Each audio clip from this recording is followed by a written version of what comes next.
This is Jason Wagaman. This is my persuasive speech. My topic is building a border wall along the borderline of Mexico.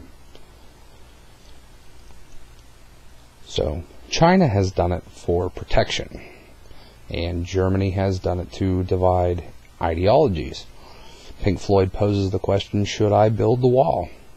The negative stigma about building border walls still exists today, with much debate ongoing. But the simple fact of the matter is, building a wall on the border of Mexico is the best thing to do to keep America safe, financially as well as physically. There are many reasons for American citizens to demand a border wall with Mexico. There's the issue of separatism, citizen accountability, or even the higher cost of living that comes with supporting those not paying the necessary taxes. But the issue that stands out more than any other is the crime rate that rushes in with many unchecked illegals.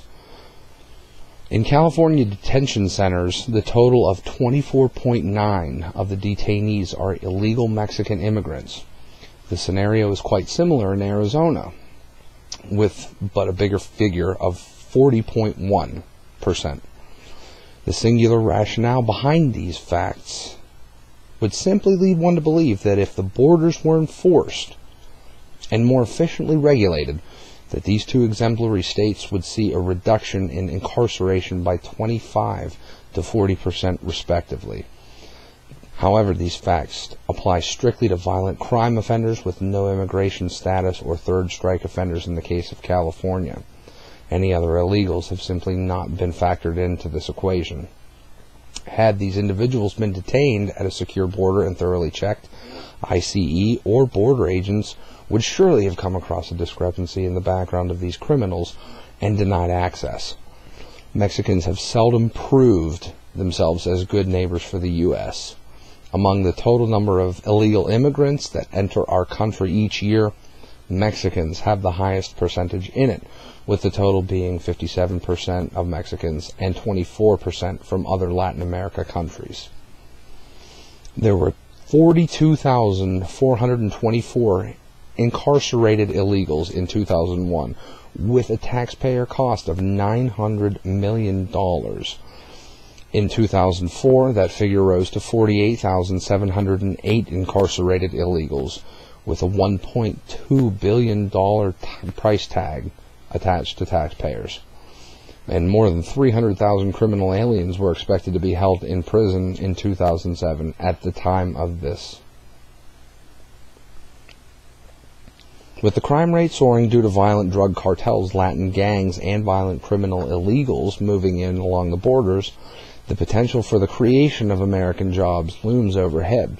The possible avenues lie not only in security, but other industrious careers as well. Jobs as security guards are given at secure checkpoints. There will be a drastic demand for more security agents at each defined entrance and exit point. This is true. The Department of Homeland Security will need to hire more Border Patrol officers to help watch the wall, and apprehend illegal immigrants. However, even before a secure checkpoint can be established, there needs to be one. Construction companies will be needed to erect a border wall. Electricians will be employed in order to effectively illuminate the border. Border states such as California and Arizona and Texas will most assuredly see a sharp increase in hospitality's industry, with the increase of workers from out of the area staying at localized motels. Food service industries would also see a heightened activity. Corporations and companies then begin a hiring trend to keep up with the demand put upon them by this new workforce, making the exodus. In the 1990s, the Texas economy exceeded even the remarkable performance of its U.S. counterpart, with state job growth averaging 2.9% per year from 1990 to 2000, well ahead of the 1.8% annual increases in the United States. Three engines drove the Texas economy forward in the 1990s: the oil sector, high tech, especially and in Austin and Dallas, and a boom in border city employment. Employment growth in the four largest Texas border cities topped that of the nation, and the three South Texas cities outperformed the state by a wide margin.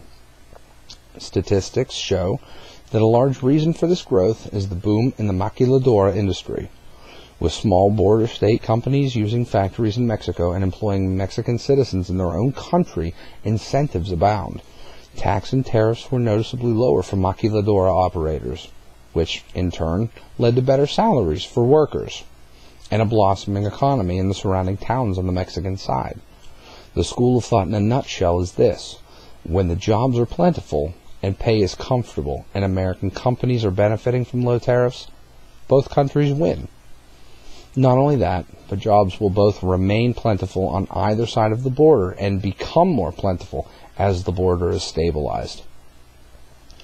In this day and age of increased security due to a terror attack, the most prolific argument for securing the Mexican border with a wall and increased law enforcement presence is the fact that unfriendly, pro-Islamic terror groups have started to exploit our weaknesses and gain access for vicious purposes. An al-Qaeda operative who was on the FBI's terror watch list was captured near the Mexican border, housed in a Texas jail, and turned over to federal agents in November of 2005. The al-Qaeda operative had been in Mexico, living just about 60 miles east of El Paso. He was captured in a little town called El Porvenir, right across from Fort Hancock, and was taking careful notes on the movement of people, police officers, wildlife, and etc.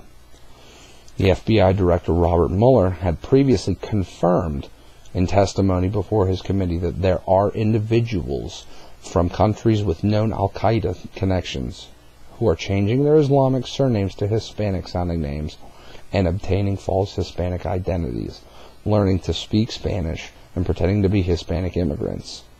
Even as recently as 2010, there have been reports of terrorists still using Mexico as a base of operations. According to a report, authorities in Mexico conducted a surveillance operation on Jamil Nasser, a leader of a splinter cell organization connected to Hezbollah, who frequently traveled to Lebanon to receive instructions from Hezbollah militants. Representative John Culbertson, Republican from Texas, has known about this problem for years, and unfortunately his outlook seems to be the same of many border state leaders and American citizens living along this new war zone.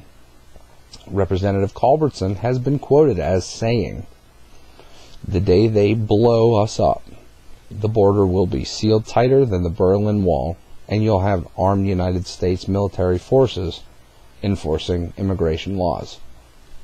For the sake of brevity, all that can be said is an ounce of prevention is worth a pound of cure. There are many reasons beyond the ones that have been brought to light here for having a border wall at the United States and Mexico border. The debate will most likely continue to be heated for years to come, but will always be stoked as long as immigrants from any country continue to live in America illegally. The main point is, however, that if America wants to curb the problem, we have to start somewhere. This simply seems like the logical place to begin. We've nothing to lose on the idea of protecting, sealing, and regulating our borders. In 20 years, if the idea seems not to be working, we can always tear it down in a mass media frenzy and mark it as a humanitarian victory and a shining example of American tolerance. And that's only if the wall doesn't improve our lives first. Thank you very much.